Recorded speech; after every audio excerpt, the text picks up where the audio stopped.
ekitaldi interesgarri izan da, nire ustez, gertua, dinamikoa baita. Oso interesgarria iruditu zait, ze azkenean gutako batzuk motor karneta ateratzen ari gara edo atera dute, eta laizter ere aterako dugu kotxe karneta eta horrela, eta gauza hauetaz kontzientziatzea garrantzitsua iruditzen zait.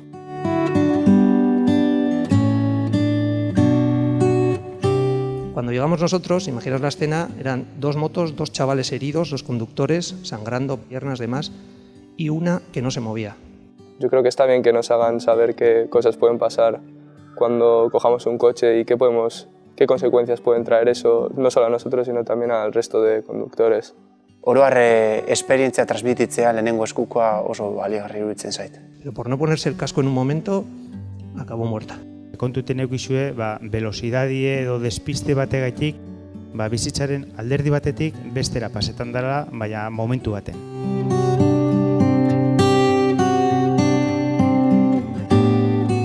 Aurkezle virtualarekin dinamikotasuna edo are sakonagoa da. Me parecía que era bastante gracioso y cuando tenía que ser serio, pues lo era. Por ejemplo, con el videojuego que ha mostrado en la presentación. Zergatik dago trafiko istripu bat izateko arrisku gehiago tabernen inguruan? Jendea edanda ateratzen delako. Hori da, eskerrik asko! Hori!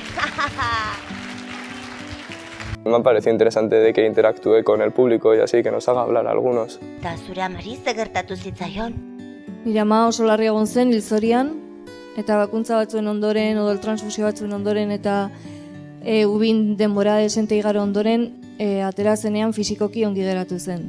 Diot fisikoki zen oski esan ziotenean zer zegoen ez, bere alabaia ez dela berriro sekula ibiliko, pentsa. Zue gazti ezarie, ondeino esteko zue gidatzeko baimenik, normala danlez kotxideko zuenien jaizetara kotxi gazoi eze.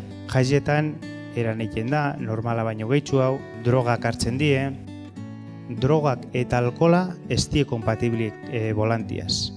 Juergan zabizenien, etxera bueltan, loguri egoten da, loguri badeko zuen, gelditu errepidien bastarrien, egin lo da joango zari etxera urrengo egunien. O bada urrengo egunien heldu, sekule heldu baino.